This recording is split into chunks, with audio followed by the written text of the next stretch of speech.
En 1809, Napoléon Bonaparte, empereur des Français, est au sommet de sa puissance. Il venait de remporter une nouvelle victoire écrasante contre l'Autriche à Wagram et d'imposer un traité de paix humiliant à Vienne. Mais la guerre qu'il avait déclenchée en Espagne et au Portugal, avec son invasion mal avisée l'année précédente, continuait de faire rage. Napoléon avait placé son propre frère Joseph sur le trône d'Espagne, unissant ainsi un pays fier contre lui. Ses troupes avaient réprimé sans pitié les soulèvements populaires, tout en mettant en déroute une succession d'armées espagnoles. En février 1809, le maréchal Lannes vainquit la défense héroïque de Saragosse lors d'un siège brutal qui coûta la vie à 54 000 Espagnols et 10 000 Français. Mais malgré tout, les Espagnols et les Portugais continuèrent de résister. Et 3 mois après leur fuite de la Carogne, les Britanniques étaient de retour. En avril, Sir Arthur Wellesley débarqua à Lisbonne pour diriger une petite armée anglo-portugaise. Les tuniques rouges britanniques allaient combattre aux côtés des troupes portugaises qui, grâce à l'entraînement britannique, se révélèrent bientôt très efficaces. 3 semaines après son arrivée au Portugal, Wellesley se dirigea contre le 2e corps du maréchal Soult, qui venait de prendre Porto. Soult et ses troupes, occupés à piller la région, furent distraits et ne remarquèrent pas l'avancée britannique. Ils durent bientôt battre en retraite à travers les montagnes vers l'Espagne.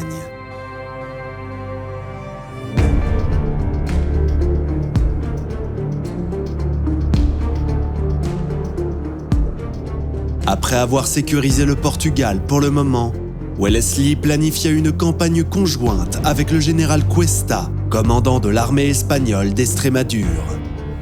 Le 10 juillet, les 2 commandants se rencontrèrent à Casas de Miravete pour discuter stratégie. Les relations entre les 2 alliés n'étaient pas faciles. La Grande-Bretagne et l'Espagne avaient une longue histoire conflictuelle. Les Espagnols étaient profondément méfiants à l'égard des intentions britanniques en Espagne, tandis que les Britanniques avaient une piètre opinion de l'armée espagnole qu'ils considéraient comme mal entraînée et mal dirigée. La demande de Wellesley de prendre le commandement des forces espagnoles fut rejetée, mais les généraux se mirent d'accord sur une avancée conjointe dans la vallée du Tage, en direction de Madrid, avec le soutien du général Venegas venant de la Manche. Face à leur avancée, le 1er corps du maréchal Victor se replia sur Talavera, où il fut rejoint par le 4e corps du roi Joseph et du général Sebastiani. Le plan français prévoyait que l'armée de Joseph défende Madrid, tandis que le maréchal Soult dirigerait 3 corps depuis le nord pour se placer derrière et piéger les forces anglo-espagnoles. Mais Joseph, inquiet de la lenteur des progrès de Soult et de l'avancée du général Venegas sur Madrid, décide d'attaquer Talavera.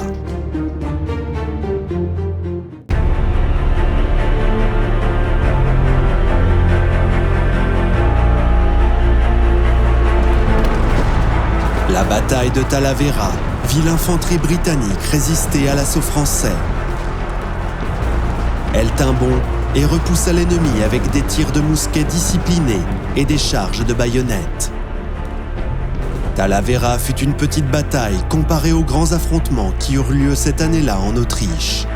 Mais elle prouva que sous Wellesley, la petite armée britannique, bien entraînée, était une force sur laquelle il fallait compter, même si à court terme, la victoire n'eut peu d'effet. Avertie de l'approche de Soult par des dépêches capturées, l'armée anglo-espagnole victorieuse battit en retraite. Tandis que le roi Joseph et le 4e corps marchaient contre l'armée de Venegas, qu'ils écrasèrent à la bataille d'Almonacid.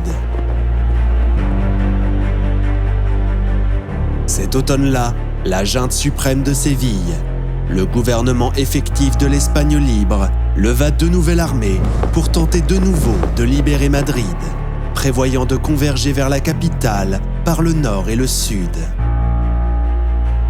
Mais Wellesley, anobli comme vicomte Wellington pour sa victoire à Talavera, avait été tellement dégoûté par le manque de coopération espagnole cet été-là qu'il refusa de risquer son armée.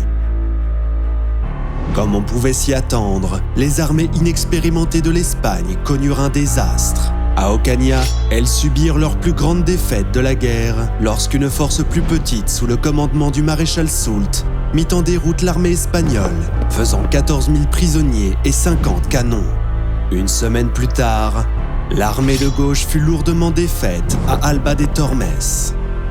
Il y eut encore de mauvaises nouvelles lorsque Jérôme tomba aux mains des Français après un siège épique de 7 mois. Les plans de la junte suprême pour reprendre Madrid étaient en lambeaux.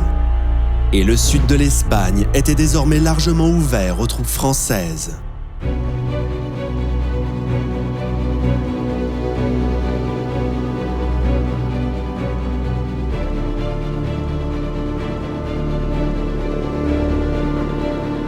En janvier 1810, le roi Joseph marcha vers le sud avec une armée de 60 000 hommes. Face à son avancée, la résistance espagnole s'évapora. La junte suprême espagnole avait été renversée par un coup d'État, Cordoue et Séville tombant sans combat. Joseph, qui espérait encore gagner les Espagnols avec ses réformes progressistes, fut accueilli par beaucoup comme un sauveur de l'anarchie. Seul Cadix résista, ses défenses renforcées par une escadre navale britannique, et fut assiégé par le premier corps de Victor. Pendant ce temps, Napoléon envoie le maréchal Masséna en Espagne avec 65 000 renforts. Il était considéré comme l'un des meilleurs maréchaux de Napoléon et venait d'être nommé prince d'Essling pour ses actes héroïques lors de la récente guerre contre l'Autriche. Masséna devait mener une 3e invasion française au Portugal, prendre Lisbonne et chasser les Britanniques vers la mer. Il assiégea Ciudad Rodrigo, une ville fortifiée contrôlant l'une des principales routes vers le Portugal, qui capitula après 2 semaines de bombardement. Wellington, avec seulement 33 000 hommes pour faire face aux 50 000 de Masséna, bat en retraite. Masséna franchit la frontière portugaise et assiégea Almeida. Après seulement 13 heures de bombardement, un coup de feu français chanceux atteint le magasin portugais. 70 tonnes de poudre explosèrent dans une explosion dévastatrice, rendant toute résistance ultérieure inutile. Ce fut un coup dur pour Wellington, qui comptait sur la solide défense d'Almeida pour gagner du temps. À Busaco, il a trouvé une position défensive solide et a résisté. L'attaque frontale et en pente élevée de Masséna échoua au prix de 4000 victimes. Mais le lendemain, les Français trouvèrent un moyen de contourner la position de Wellington et il dut poursuivre sa retraite. Alors que l'armée de Masséna approchait de Lisbonne, ses éclaireurs rapportèrent quelque chose d'inattendu. S'étendant sur toute la péninsule de Lisbonne, protégeant la ville des attaques, ils trouvèrent une nouvelle chaîne de fortifications répartie en 2 lignes principales. Connues sous le nom de ligne de Torres-Vedras, les Britanniques et les Portugais construisirent ces défenses depuis plus d'1 an. Les lignes étaient désormais hérissées de plus d'1 centaine de forts, de redoutes et de batteries, tenus par 30 000 soldats et 250 canons. Masséna découvra bientôt que les lignes étaient bien trop fortes pour qu'il puisse les attaquer. De plus, une stratégie de terre brûlée avait dépouillé la campagne environnante de tout ce qui aurait pu aider les Français. Tandis que les partisans portugais attaquaient les colonnes de ravitaillement françaises, celles-ci peinaient à traverser les montagnes pour atteindre l'armée de Masséna. Masséna se retrouva face à une situation difficile, privé de ravitaillement, trop faible pour attaquer, et il était peu disposé à battre en retraite. Mais tout au long de cette confrontation, ce sont les paysans portugais qui ont le plus souffert. Lorsque leurs villages et leurs fermes ont été incendiés, beaucoup se sont réfugiés à Lisbonne, où des milliers d'entre eux sont morts de faim et de maladie.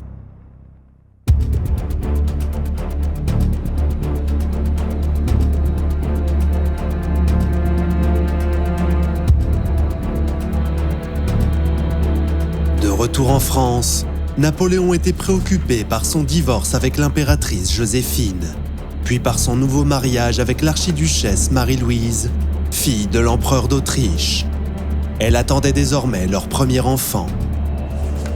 Néanmoins, depuis Paris, Napoléon envoyait fréquemment des ordres à ses maréchaux d'Espagne et du Portugal, les exhortant à prendre des mesures plus agressives. Mais lorsque ces ordres arrivaient des semaines plus tard, ils étaient généralement obsolètes et témoignaient d'une faible compréhension des problèmes auxquels ces maréchaux étaient confrontés. Il ordonna à Soult, basé en Andalousie, de passer à l'offensive pour éloigner les forces ennemies de Lisbonne, afin que Messéna puisse prendre la ville. Soult assiégea Badajoz, une ville fortifiée qui contrôlait la route du sud vers le Portugal. Lorsque 12 000 hommes de l'armée d'Estrémadure marchèrent à son secours, ils furent mis en déroute par Soult. Après quoi, la ville se rendit docilement, laissant aux Français 8 000 prisonniers et de vastes quantités de provisions.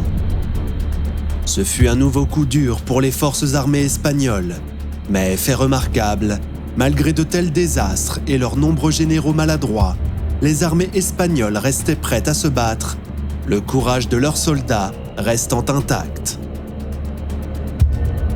Le premier corps de Victor, assiégeant Cadix, était tellement affaibli pour soutenir d'autres opérations que la garnison anglo-espagnole décida d'attaquer. Les Alliés débarquèrent le long de la côte pour attaquer les lignes de siège françaises par l'arrière. Mais ils tombèrent dans une embuscade tendue par les Français à Barossa. Malgré de lourdes pertes, l'arrière-garde anglo-portugaise repoussa l'ennemi. Mais une violente dispute entre le commandant britannique Sir Thomas Graham et son homologue espagnol, le général La Peña, anéantit tout avantage. Soult, alarmé par ces événements, retourna en Andalousie. Pendant ce temps, Masséna, à court de vivres et sans perspective de renfort, n'avait d'autre choix que de battre en retraite. L'armée de Wellington les poursuivit. Il découvrit des preuves de plusieurs atrocités effroyables commises par les Français contre des villageois portugais.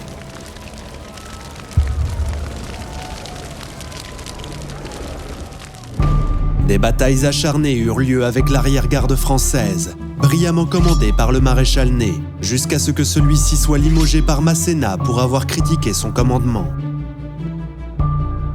Après avoir chassé les Français du Portugal, Wellington assiégea Almeida. L'armée de Masséna, reposée et renforcée, marcha à son secours. Les deux armées s'affrontèrent à nouveau à Fuentes de Oñoro. En 2 jours de combats acharnés, Masséna ne parvient pas à percer la position de Wellington pour secourir Almeida. La forteresse tomba la semaine suivante, mais à la fureur de Wellington, la maladresse britannique permit à la plupart de la garnison française de s'échapper. Masséna avait perdu 25 000 hommes au Portugal, et il avait maintenant perdu Almeida aussi, et une série de mauvaises décisions, notamment celle d'emmener sa maîtresse avec lui en campagne, lui avait coûté le respect de ses officiers. Le maréchal que Napoléon avait autrefois surnommé le cher enfant de la victoire fut rappelé en France en disgrâce pour ne plus jamais occuper de commandement supérieur. Napoléon envoie le maréchal Marmont pour le remplacer.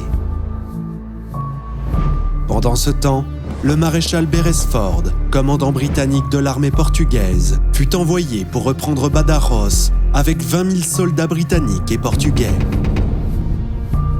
Lorsque Soult s'approcha avec une force de secours, Beresford marcha à sa rencontre à Albuera. Ce fut l'une des batailles les plus sanglantes de la guerre. Environ 6 000 victimes de chaque côté, avec plus d'un tiers de l'infanterie britannique tuée, blessée ou capturée. Le maréchal Soult déclara « Ces troupes sont invincibles, malgré leurs généraux.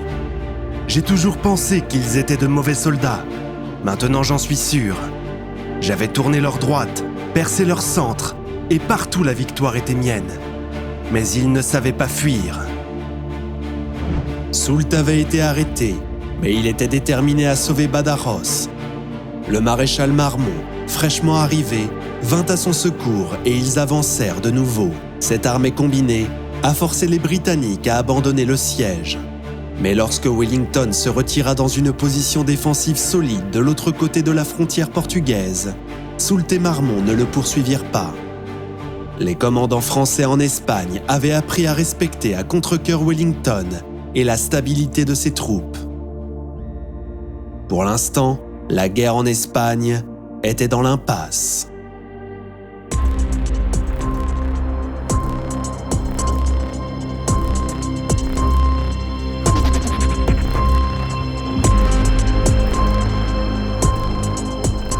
Alors que les armées britanniques, françaises et espagnoles sillonnaient l'Espagne et le Portugal, une autre guerre se déroulait chaque jour dans les montagnes, les collines et les bois. À partir de 1808, des civils, des miliciens et d'anciens soldats espagnols et portugais commencèrent à prendre les armes contre l'envahisseur français détesté. Ils menèrent une guerre d'embuscades et de raids éclairs, connue en espagnol sous le nom de guérilla, petite guerre. Ces combattants reçurent le surnom guerrillos, aujourd'hui appelés partisans. La Royal Navy britannique fournissait des armes, des provisions et de l'argent essentiel, les débarquant souvent derrière les lignes ennemies. Une grande partie de la campagne accidentée de l'Espagne est tombée sous le contrôle des guerrillos. Au nord de Madrid, Juan Martín Díez, un ancien soldat connu sous le nom d'El Empecinado, le Têtu, dirigeait une bande de guerrillos forte de 6000 hommes. En Navarre, Espos y Mina, un ancien paysan, dirigeait une bande très organisée qui causait des ravages aux Français, capturant des convois et des courriers sur la route stratégique Burgos-Bayonne et marquait Viva Mina sur le front des collaborateurs. À l'ouest, Julián Sánchez, surnommé El Charro, dirigeait les soi-disant Lanceros de Castilla. El Charro lui-même portait une casquette de hussard français, dont l'aigle était symboliquement retourné. Il y avait des dizaines d'autres bandes opérant à travers l'Espagne, même si quelques-unes n'étaient pas meilleures que des bandits, terrorisant les civils aussi souvent que l'ennemi. La guérilla était impitoyable, marquée par d'atrocités épouvantables de part et d'autre. La plus grande crainte d'un soldat français était d'être capturé vivant par les guerrillos, qui torturaient souvent leurs prisonniers avant de les tuer. Des dizaines de milliers de soldats français étaient bloqués par cette guerre populaire, gardant des avant-postes ou patrouillant dans les campagnes. Les routes étaient si dangereuses pour les messagers français qu'elles nécessitaient des escortes de cavalerie de 200 hommes ou plus. Beaucoup d'entre eux furent tués, et leurs précieuses dépêches furent prises et remises à Wellington, pour qui elles devinrent une source inestimable de renseignements. La guerre d'Espagne coûtera finalement la vie à 240 000 soldats français. Comme c'était typique dans les guerres de cette époque, la plupart des gens moururent de maladie, plus moururent en combattant les guerrillos qu'au combat contre les armées britanniques et espagnoles. Cependant, c'est la double menace, une armée régulière bien dirigée sous Wellington et une insurrection populaire qui a laissé les Français face à un dilemme stratégique impossible. Si leur armée restait dispersée pour combattre la guérilla, Wellington pourrait attaquer. Mais s'ils se concentraient pour vaincre Wellington au combat, de vastes pans du pays tomberaient rapidement aux mains de la guérilla. C'était le Vietnam de Napoléon, ou son ulcère saignant, comme il l'appelait. Une guerre qui coûtait à son empire en moyenne 100 victimes par jour, et ce, avec peu de perspectives de victoire.